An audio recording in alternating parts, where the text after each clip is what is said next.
failure, betrayal, death. These are some of life's wounds which cause lingering pains.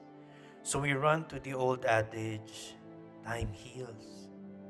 Then unconsciously we wish for it to just go, to heal fast. I guess we presume with the supposed long weekend holiday, remembering the passion of Christ and the third day assurance of rebirth, that the Monday after would be back to normal. Yet today, during a quarantine, it just seems no different from yesterday. In fact, with a greater silence, a deep dive is showing what we have been hiding, denying the shadows all these years. The wounding is still there, and the aches have actually continued, like a permanent stigmata on the resurrected body of Christ. The marks have remained. Maybe it ought to remind us we cannot just go back to normal and truly embrace the new normal, so that even after the quarantine, we will willfully and regularly find quality time for our family regardless. And notice the wrinkles on our aging parents' faces, reflecting the years of toil that sustain us to where we are now. That the days of silence will become like Ignatian spiritual exercises, making us at home with what is, with no need of the world's embellishments. Thus, to be at home with who we really are, a self-confronting self, hoping it would eventually become self-celebrating self.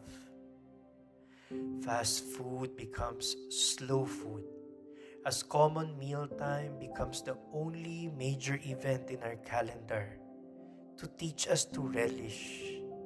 As spiritual gurus tell us, eating slowly is one secret to holiness.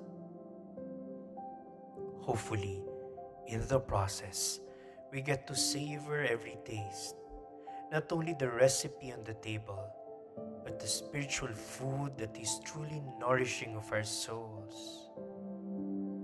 The pain has lingered because the lesson continues, and it will repeat until we truly learn the moral, which comes from the Latin word mores, for habits. Thus, a chronic pain may also mean a healing exercise, teaching us the habitual rhythm of life.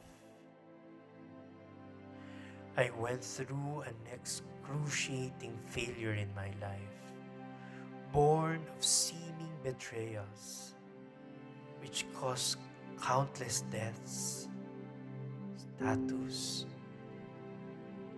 esteem, power, relationships, my being as religious for more than 18 years.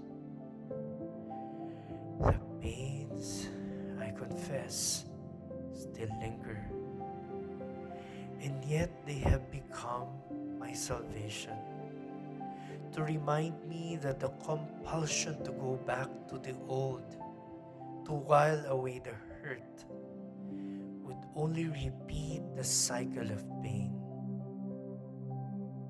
Grounding is the new normal.